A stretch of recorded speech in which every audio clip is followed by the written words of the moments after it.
Un instante contigo, con Danis Rodríguez. Feliz día a la audiencia. Vamos a compartir la edición número 56 de Construyendo Humanidad. Voy a compartir un anhelo sobre el porqué, la necesidad de comprender el nivel de ser en que nos encontramos. Esto es algo sumamente sencillo en psicología crística, pero realmente llevarlo a la práctica es muy difícil, porque resulta ser que la psicología crística es totalmente consciente, es a la conciencia. Y nosotros confundimos la mente con la conciencia. Es ahí el detalle. Y es ahí, dijéramos, la tragedia comunicacional entre nosotros, que a veces hablamos con la emoción a una persona que es netamente intelectual. Entonces el intelectual no entiende de emociones. Pero cuando ya hablamos del espíritu, en ese nivel debiéramos tener conciencia, porque una persona espiritual que no tiene conciencia despierta, me refiero, sigue utilizando la mente y sigue utilizando la creencia, y estas no son facultades del ser.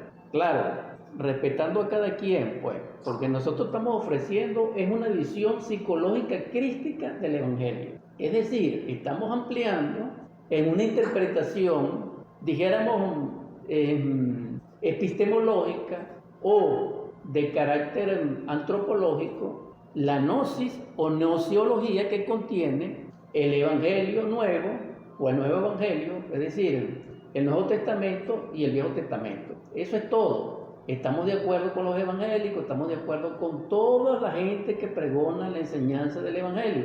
Estoy planteando un aspecto a considerar que pertenece a lo psicológico, a lo antropológico, incluso a lo soteriológico. Cuando digo antropológico estoy hablando de ser humano, es decir, de vivir críticamente a nivel social, a nivel individual y a nivel familiar. Cuando digo soteriológico estoy hablando de la liberación, y cuando digo epistemológico estoy hablando de la sabiduría, de la ciencia pura que encierra el Evangelio, no lo que la letra dice. Entonces allí no debiera de haber, dijéramos, distancia entre nosotros, porque no la hay. Porque cuando uno comprende el Evangelio en fe, fíjense, en fe debe ser igual, sea en la China, sea aquí, sea donde sea. Porque la fe, como sí es una facultad del ser, no tiene que ver con racionalidad, es decir, con análisis mentales, no. Ok, cuando partimos de esto, ¿qué quiero comentar? Algo que realmente es muy susceptible en nosotros las personas. Pero no quiero que vayan a decir que yo la tengo que agarrar por los evangélicos, no, porque me dirijo a ellos y generalmente, aunque mis programas no tienen ese rasgo, no hallo cómo exponerlo, porque estoy hablando por radio. Si estuviera dando una conferencia, lo hablo en otro nivel. Pero como estoy en la radio, tengo que hablarlo es como la gente lo conoce, y la gente en Venezuela lo conoce como el Evangelio. Ahora, si estuviera en otro nivel, hablara de arqueología, hablara de antropología, hablara de astrología, hablara de cábala, etcétera, pero no puedo hacer eso porque la mayoría de oyentes son evangélicos, cristianos, etcétera. ¿En qué quiero basarme? En Pablo. ¿Cómo puedo empezar esto? En el siguiente sentido. Pablo era un erudito de la ley, era un señor en el sentido que cumplía intachablemente lo que la ley decía y lo que su religión decía. Es decir, él era de los creyentes de la resurrección de los muertos y era fariseo. Si recuerdo bien, ok. Él en ese sentido también era un ciudadano romano. Era un lujo que se daba a él.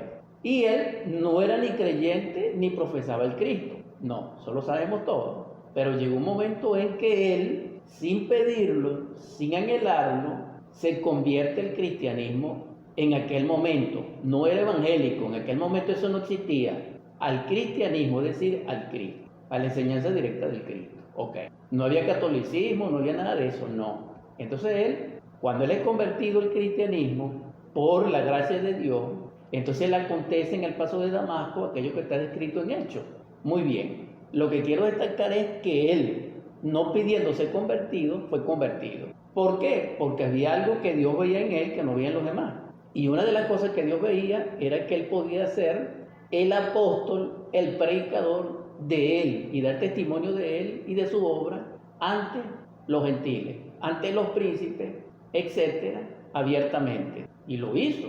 Eso es posible. Ahora pregunto, Esto es simple y llanamente reflexivo. Pablo estaba equivocado. Antes de que él fuera convertido, él estaba equivocado, porque él cumplía con todo y él pudiera decir que Pablo estaba equivocado. Pero sin embargo, parece ser que sí. Cuando aparece el Cristo, entonces él se equivoca. ¿Por qué él se equivoca? Porque él comete errores. ¿Cuáles fueron los errores que él cometía?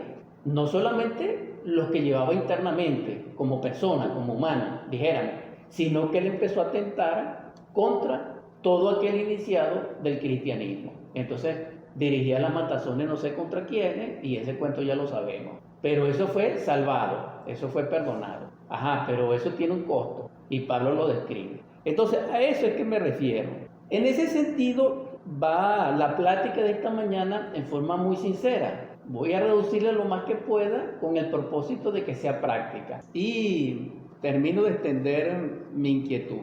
Entonces Pablo, este maravilloso ser predicador, que es una de las potestades, dijéramos, crísticas que nos han visitado y nos han legado la sabiduría, aunque generalmente no se le da ese nivel, lo es, de hecho, aunque sea el último, porque el Cristo dijo que los últimos serán los primeros. Pero en todo caso, ¿qué es lo que quiero destacar de Pablo? Que Pablo plantea, dijéramos así, en forma maravillosa e incluso revolucionaria. Cuando digo revolucionaria estoy hablando que es algo que no tiene que ver con los demás apóstoles.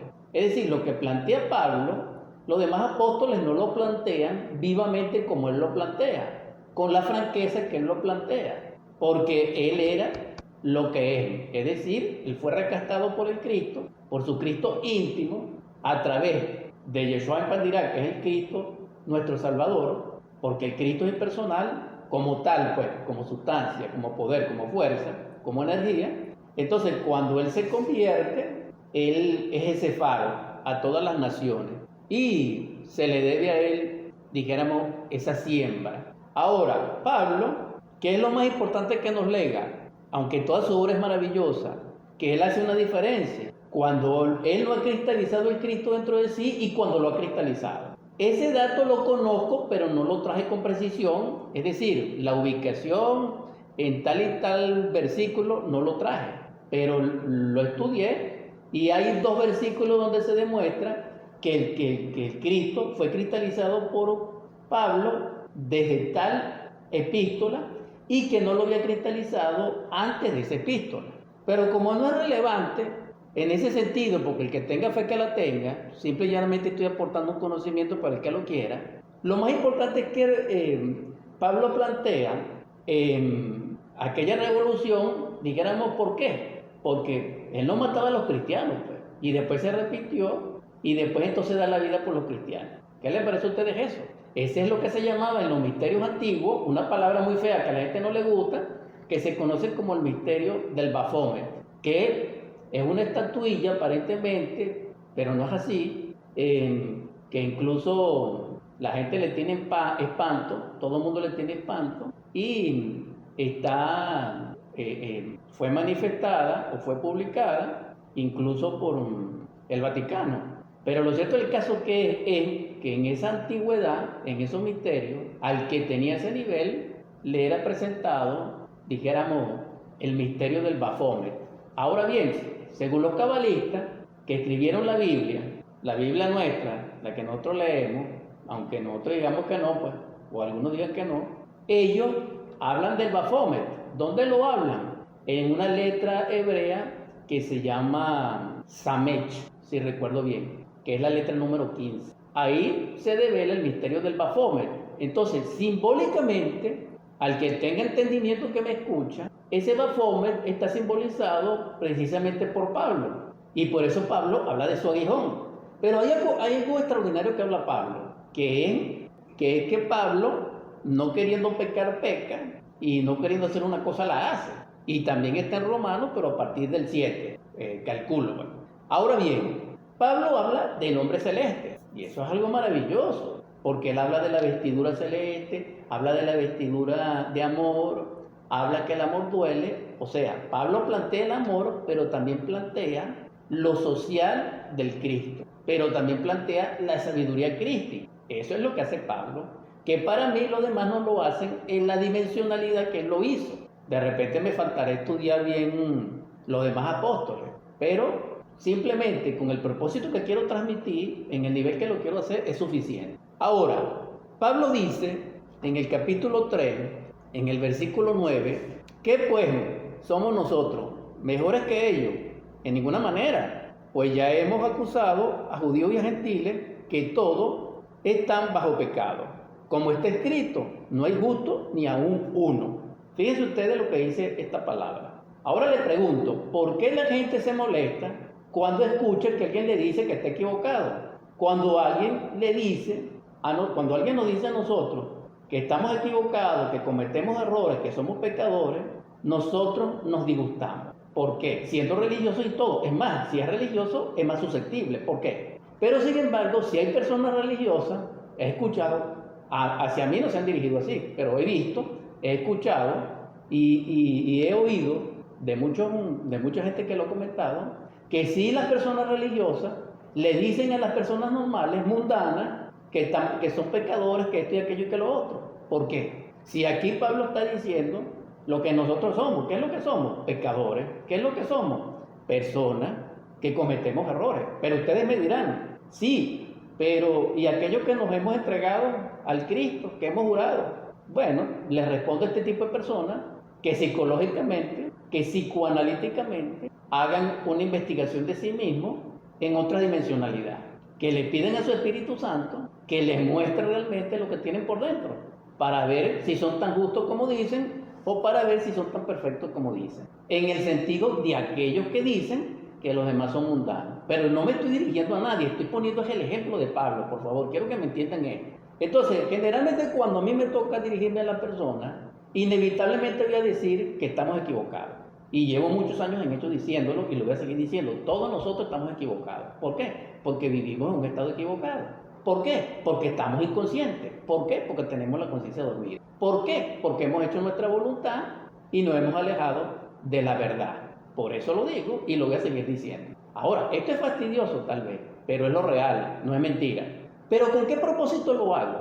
Con el propósito de que nos arrepintamos precisamente. Es decir, si Pablo tuvo que arrepentirse, ¿qué nos queda a nosotros? Si los ángeles se caen, ¿qué nos queda a nosotros? Si Yahvé se cayó, ¿qué nos queda a nosotros? Ahora, otro tema, el de Yahvé. Lo conozco, pero no lo quiero tocar. Pero lo que digo es correcto. Entonces, hay alguien que puede mirar para atrás y no caerse. Eso lo dice también la palabra. No recuerdo qué parte, pero está escrito así. Si estás seguro de ti mismo y eres justo, no mires para atrás porque puedes caer. Algo parecido. Entonces, Pablo es maravilloso en los Romanos, porque él dice que de por sí nadie es justo. Y por eso necesitamos que el Cristo nos salve. Pero si una persona, religiosa o no, piensa, conviene, entiende, asume en amor propio de que él está salvo y de que él no es pecador, de que él está dentro de los 144,000 y se separa de las personas, pregunto, ¿dónde está el nivel de amor de esa persona?